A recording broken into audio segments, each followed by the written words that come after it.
Welcome back, Leo Lions. This is Mrs. Morgan with today's lesson on factoring special cases. So if you remember in this warm-up, we talked about when we multiplied polynomials that there are what we call difference of squares. So it's the exact same binomial, but one of them is plus, one of them's minus. So if you remember what happens when we distribute and multiply, so we'd get x squared minus 4x, and then distribute the 4, so plus 4x, and then it would switch to minus 16. So what happens is the middle terms, this minus 4x plus 4x, well, that's 0. Those end up canceling out. So if you remember difference of squares, we wound up with x squared minus 16. We ended up with a binomial as our answer because the middle terms canceled out. So same thing, and you could practice these on your own.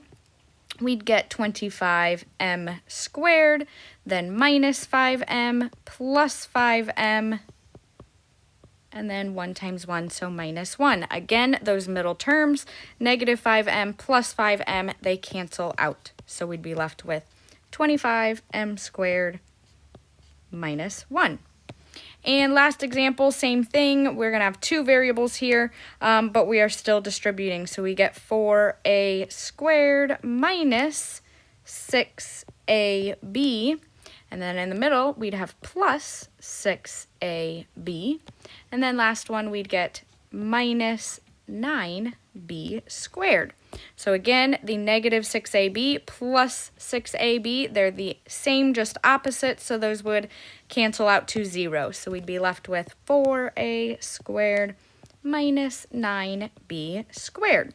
So all of these solutions, the product is what we call, these are a difference of squares. Difference, the opposite of squares. So now we're going to actually factor those x squared minus 16, and we're going to go back to find the two binomials. So here are the steps. First, make sure you have an actual difference of squares. So an actual difference of squares, the sign in the middle has to be subtraction. That's the only way we're going to get the opposites. We know one binomial has to be plus, one binomial has to be minus, and that's how we get the middle terms to cancel out.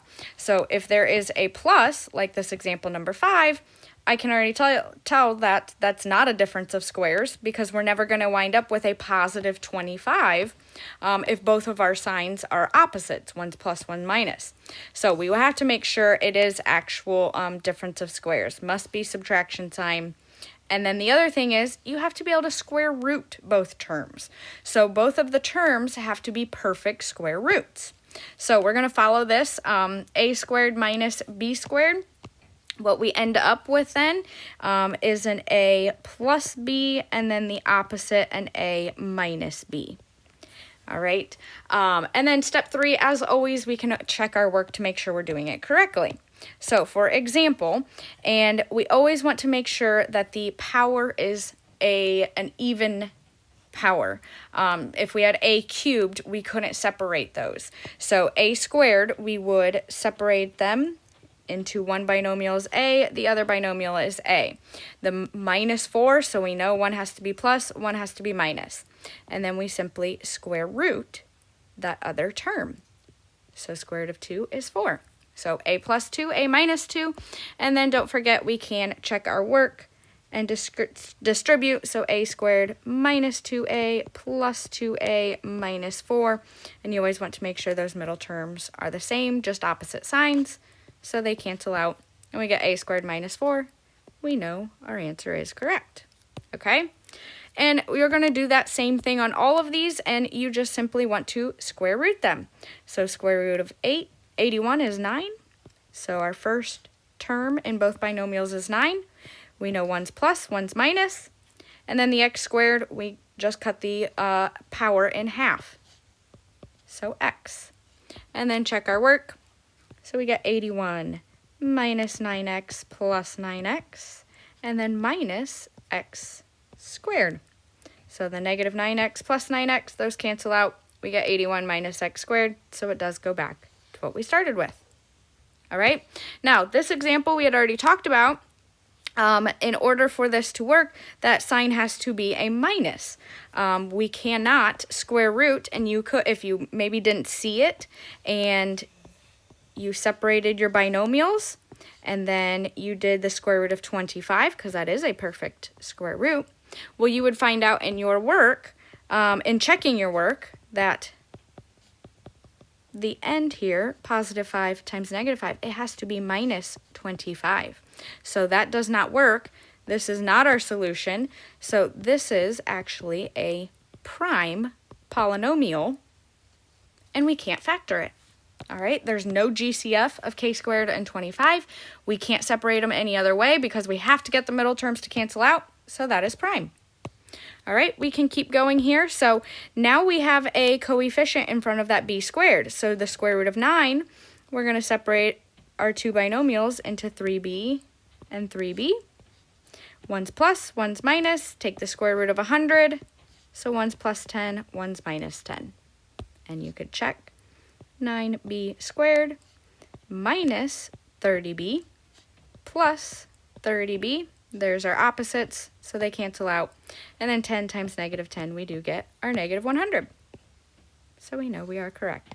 So difference of squares, it's always the exact same binomial, except one's plus, one's minus. So we will keep going. Square root of 16, so one binomial is 4a, the other one's 4a. One's plus, one's minus. And then square root of 121 is 11. So this only works when we have perfect square roots. You may be noticing that they are all perfect square roots. Now we have two variables. So square root of 4. So one's going to be 2h and the other one's 2h, how we start out. Now square root of 25. So we know one is plus 5, one's minus 5. But we have that g squared on there. So we have to give each 5 a g. And you could check to make sure, and it will go back. Now, I left everything on the right side, so you can try those on your own and see if you're on the right track. The next side, they do get a little more challenging. So here we have x squared, y squared. We'd want to separate those, and each binomial gets half of them.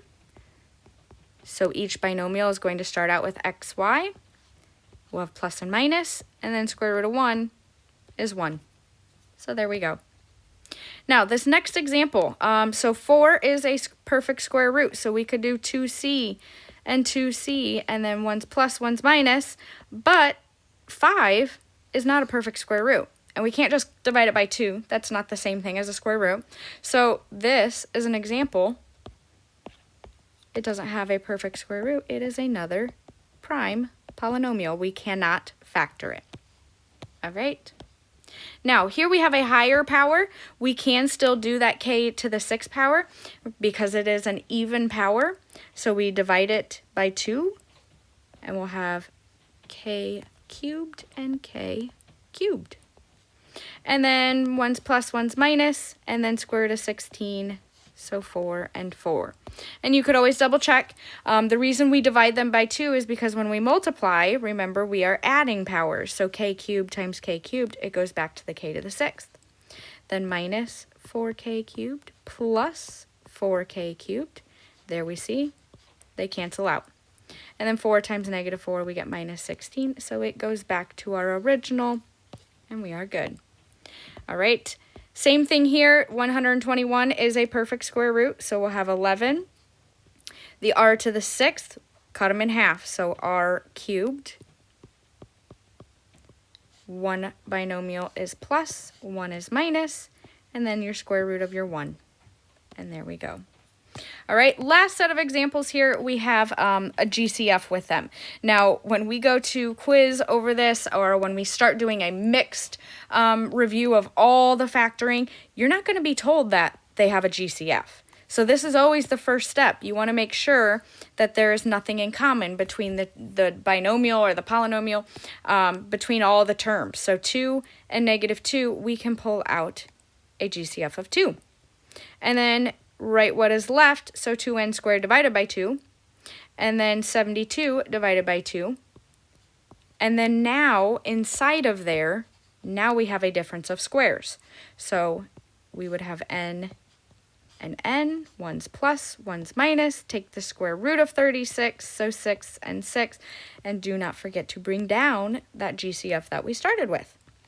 And you could still check your work. You'd want to multiply your binomials first and then distribute the GCF. So next example, GCF between 32 and 18. We have 2, I think is the biggest. 9 doesn't go in there, so yes. 2, and then 32 divided by 2, we get 16. They don't have, I skipped over, but they don't have a variable in common. One has an S, one has a U, so we can't pull out a GCF with a variable. So the S squared stays, and then we do 18 divided by 2, and then the U squared stays. So now, difference of square inside those parentheses, so take the square root. We'll have 4 and cut your variables in half. 4s as the first term, then square root of 9, and cut the u's in half. So plus 3u and then minus 3u. And last up, do not forget that GCF in the end. So there we go. And I'm just going to do one more with you here. I'm going to jump down here actually because I wanted to have a GCF with a variable in it. So 80 and 125. Our GCF of that is 5. Now we have n 4, so n to the 4th, we have 4 n's there, and then n squared here. So our GCF is 5, but then take the smallest power, they have 2 n's in common. So we're also going to pull out n squared. So 80 divided by 5 is 16. Take out the n squared, so there's n squared left there. Then 125 divided by 5, we get 25. And then n squared divided by n squared, they're now gone. So now, our difference of squares. They are both perfect square roots. So we'll have 4n as our first term. And then square root of 25, so one will be plus 5, one will be minus 5. And I'm going to bring down that original GCF. All right. And there we go. And I keep skipping that step, but it's always a good idea to make sure it goes back to what you started with. So 16n squared minus 20n plus 20n. There, those are opposites and cancel. And then minus 25. Then don't forget, you would multiply that whole thing by that GCF at the end. So 5n squared times 16n squared, we would get 80n to the 4th. Everything in the middle, those the 20n or the negative 20n plus 20n, those are gone. So we just need to multiply the 5n squared times negative 25. So 5 times negative 25 is negative 125.